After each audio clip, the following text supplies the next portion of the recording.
The fact is that we are on the brink of witnessing yet another disastrous Labour deal, because we know that when Labour negotiates, Britain loses. Mr. Speaker,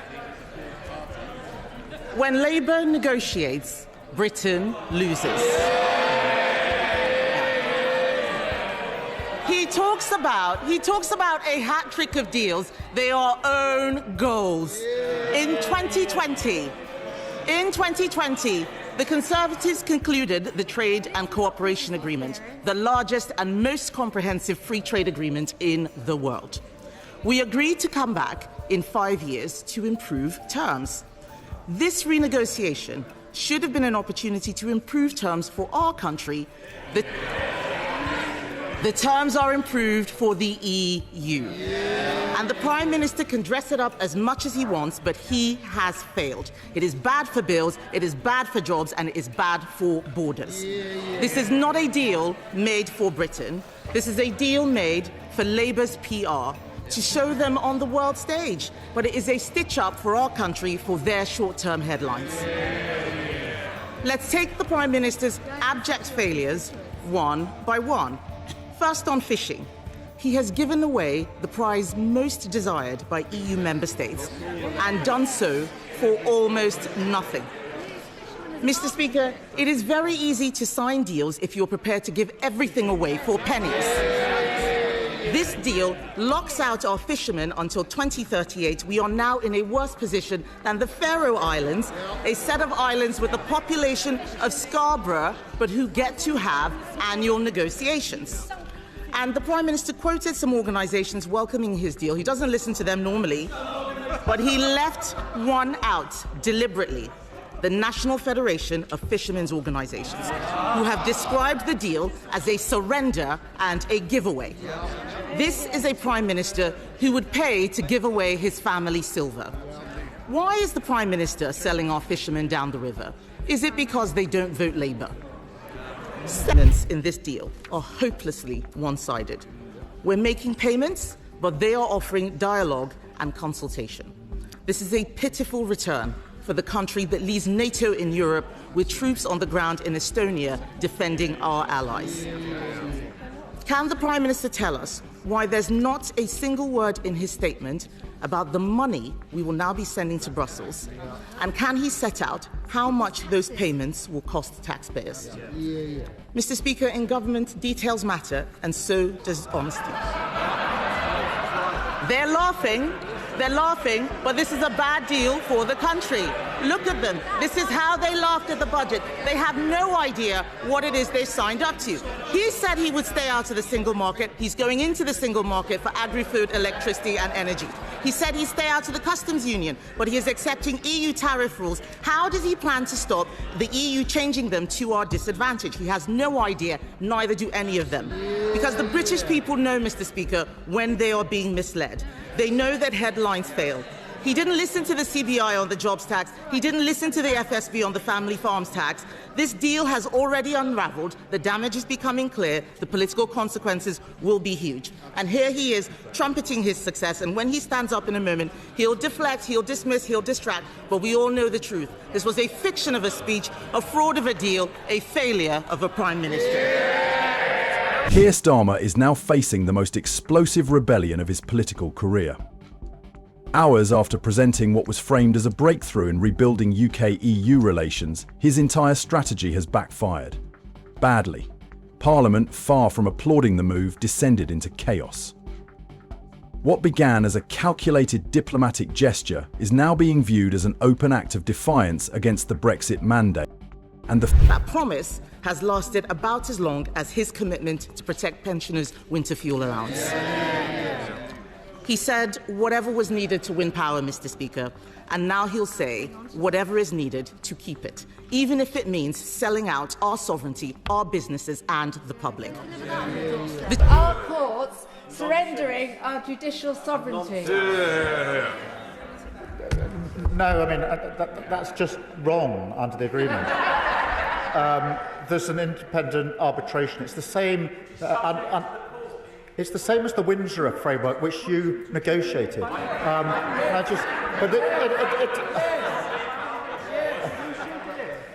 It is an important point. It's an independent arbitration process. Fury isn't limited to opposition benches. Within his own party, the reaction has been nothing short of mutinous. MPs who once stood behind Starmer are now distancing themselves rapidly, while backbenchers across the aisle are calling for his head. A no-confident vote is officially in the works, one that has gained rare cross-party traction. At the heart of the revolt is the perception of betrayal. Starmer, who once insisted Labour would honour the Brexit vote, is now accused of trying to reverse it by stealth. Instead of defending UK sovereignty, critics argue he's quietly chipping away at it, reopening old doors that millions of voters fought to close in 2016. And for many, this isn't just political friction, it's a declaration of war on the Brexit legacy. The outrage reached fever pitch when the fine print of Starmer. The Prime Minister is right that our food standards are already in alignment with those of the EU. Why could we not have negotiated the deal on the basis of mutual recognition of those standards, as other countries have done, rather than open ourselves up to having to alter our standards in line with whatever the EU may decide to change in the future? That's a very good question he should put to Boris Johnson. Starmer's new deal was revealed, specifically a quietly extended agreement that gives EU fishing vessels access to British waters until 2038. That's not a temporary arrangement, that's 12 more years of foreign fleets harvesting UK fish while British coastal towns watch their lifeblood vanish. The economic impact is just one part of the uproar. This isn't only about policy, it's about principle. The 2016 referendum was, in part, a direct rebellion against arrangements like this. Fishing communities have been promised autonomy and restoration of control. Instead, they've been handed what looks like an extension of EU dominance in UK waters. Local industries in places like Grimsby and Fraserburgh are already reeling. For them, this isn't diplomatic fine-tuning, it's survival. And now they're staring down more years of economic stagnation while Brussels benefits. Critics are calling the agreement a complete capitulation. Analysts warn it undermines UK negotiating power for years to come. Is this deal the start of the inevitable destination of rejoining the European Union? No. And it is a hard-headed assessment of where we are in the 2020s. It's moving away from the debates of the past. We are looking what is in Britain's interest for the next 10 or 15 years, not the last 10 years. And you're not rejoining? No. What we are doing is delivering on our mandate. We're not rejoining the single market, the customs union, or freedom of movement. And I should say, Chris, what we are doing is making Brexit work. And the symbolic weight of it, offering EU trawlers a free pass so soon after Brexit, is being seen as the clearest sign yet that Starmer's vision isn't rooted in sovereignty, but submission. Just as the fishing fallout was taking hold, another revelation dropped, and it may prove even more explosive. Starmer has signed off on a youth mobility scheme allowing EU citizens aged 18 to 30 to live and work in the UK for up to 3 years. On paper, it's pitched as a cultural exchange. In reality, critics say it's free movement by another name. And the scheme comes with virtually no hard limits. No cap on entrance, no strict eligibility rules, no clear monitoring mechanism. It's a policy designed to sound friendly and modern, but opponents argue it directly contradicts the Brexit campaign's central promise to take back control of borders. For Brexit supporters, this move is a red line crossed. The freedom to regulate immigration was a cornerstone of the Leave campaign. Now, with this scheme in place, that pillar is looking shakier than ever. Regulations will now be made in Paris and enforced in Brussels. It is a total capitulation. We're not in the EU. We are not at the table. So can the Prime Minister tell us how is he going to ensure accountability for the hundreds of regulations he has signed this country up to? Tensions within Labour are boiling. Party insiders fear that Starmer has not only reignited the Brexit culture war, but handed Reform UK a golden opportunity to mobilise disaffected voters, particularly in the very constituencies Labour needs to win back. While Starmer's team scrambled to justify the new deals, Nigel Farage wasted no time launching a full-scale offence. Armed with a clear narrative and a loyal base, he's been saturating the airwaves, podcasts and digital platforms with one message: Starmer is undoing Brexit piece by piece. Farage isn't just attacking policy, he's framing Starmer as the embodiment of elite betrayal, the kind of politician who smiles for cameras in Brussels while ignoring the fishermen in Whitby or the factory workers in Stoke. It's a powerful contrast, especially as Reform UK positions itself as the true guardian of the Brexit legacy. And it's working. Online engagement for Reform UK has surged. Viral clips of Farage breaking down each element of the deal are being shared across TikTok and Telegram channels, frequented by young and disillusioned voters. For Starmer, the optics are brutal. He's being painted as a globalist sellout at a time when voters are already fatigued by broken promises. Every handshake with Brussels is being turned into campaign ammunition. Third, on energy. The Prime Minister has shackled us to the EU's emissions trading scheme. This means the government can no longer cut energy costs without the EU's permission. It will also unravel parts of the India FTA he's just negotiated. This isn't a technicality, it is a betrayal. The House should be in no doubt. This means higher bills, more pain, and less flexibility. Fourth, on his own manifesto promises, the Prime Minister said that we would not rejoin the single market. He promised no new payments, that he would protect British interests. That promise has lasted about as long as his commitment to protect pensioners' winter fuel allowance. And while Labour spins the narrative as economic pragmatism, Farage's framing is proving far more emotionally potent. The deeper analysts dig into Starmer's so-called reset, the clearer the pattern becomes. This isn't a minor course correction. It's a sweeping realignment with the European Union, one that touches everything Brexit fought to break away from. The new framework ties the UK back into EU food and animal welfare standards, effectively placing British agriculture under external oversight once again. It also introduces provisions that give the European Court of Justice indirect authority in cross-bench legal disputes, a red line for many Leave voters. And then there's the agreement outlines stronger alignment with EU military coordination, including participation in early-stage planning with what some interpret as the framework for a future European army. These aren't technical tweaks, they're systemic shifts, and taken together, they represent a decisive pivot back toward Brussels, not just diplomatically, but institutionally. Supporters argue these moves will stabilize trade and reduce friction, but opponents say it's a full-circle return to the very dependencies Brexit was designed to end. They warn that this sets a dangerous precedent, where treaties are redrafted without a... That most of what was announced yesterday was not a deal. There was no binding agreement on anything. Most of the items outlined are simply agreements to enter into further discussions we are already having. The Prime Minister is boasting that we will now avoid airport queues because we'll get access to EU e-gates. It sounds great, except it isn't true. Some airports already allow it. This deal does not guarantee it anywhere. Each country still has to agree. And that, Mr. Speaker, sums up this deal perfectly.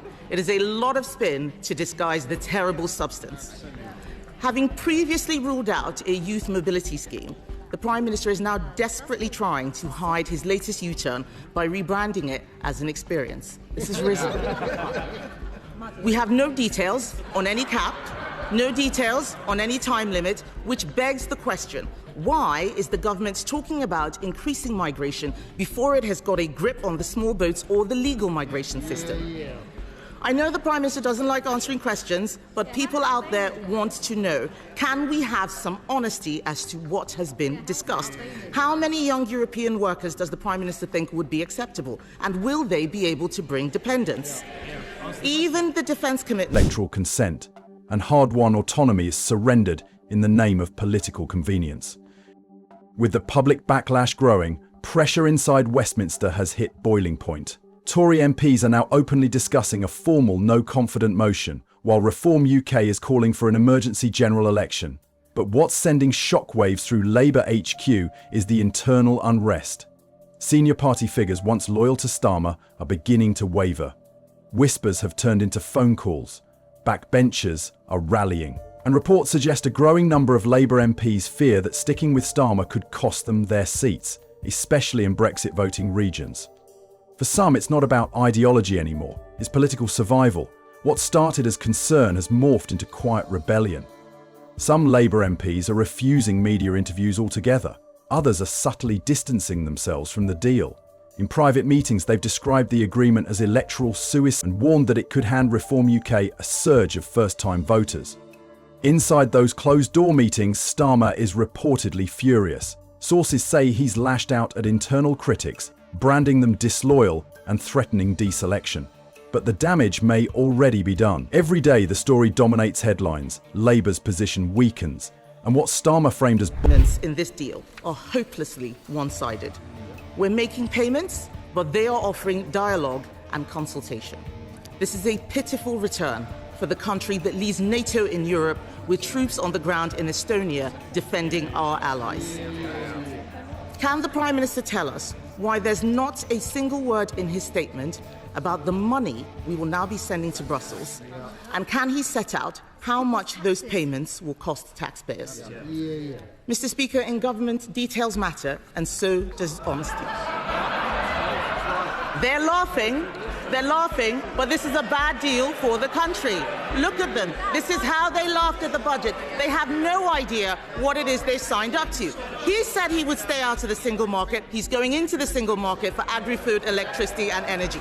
He said he'd stay out of the customs union, but he is accepting EU tariff rules. How does he plan to stop the EU changing them to our disadvantage? He has no idea, neither do any of them. Because the British people know, Mr. Speaker, when they are being misled. They know that headlines fail. He didn't listen to the CBI on the jobs tax. He didn't listen to the FSB on the family farms tax. This deal has already unraveled. The damage is becoming clear. The political consequences will be huge. And here he is trumpeting his success. And when he stands up in a moment, he'll deflect, he'll dismiss, he'll distract. But we all know the truth. This was a fiction of a speech, a fraud of a deal, a failure of a Prime Minister. Bold leadership now looks, even to his own party, like political miscalculation on a historic scale. Starmer's strategy seemed clear. Roll out the deal quietly, let the headlines focus on travel perks and economic jargon, and hope the public wouldn't notice the deeper implications. But that plan has backfired spectacularly. Instead of burying the story, the backlash has turned it into front-page news, and far from being distracted, voters are paying attention, especially in the towns and constituencies that swung the Brexit vote. In places like Hull, Plymouth and Redcar, the betrayal feels personal. Local councils are receiving protest threats, fishermen are organising rallies, community groups are circulating petitions to block the deal. Meanwhile, Labour's communications team is scrambling. They've tried to reframe the agreement as a modern Brexit, emphasising small benefits like reduced passport delays and streamlined customs processes. But these talking points are falling flat. To voters who backed Leave, saving a few minutes at passport control isn't worth handing Brussels back control over laws, borders and industry. The emotional core of Brexit was about self-determination, and that's what people felt they won. And now, they feel like it's being taken away, quietly and without consent. The political aftershocks are now spreading beyond Westminster. Across social media, forums and call-in shows, one word keeps coming up: betrayal. Starmer may have envisioned this deal as a statesman-like reset, but it's landing as a direct insult to the 17.4 million people who voted Leave, and especially to those who believed Labour had finally accepted that mandate. And the timing couldn't be worse. Reform UK is rising in the polls, drawing support from both disillusioned Tories and fed-up Labour voters. Meanwhile, Starmer's approval ratings are starting to slip, and key marginal seats in the North and Midlands are suddenly in play again.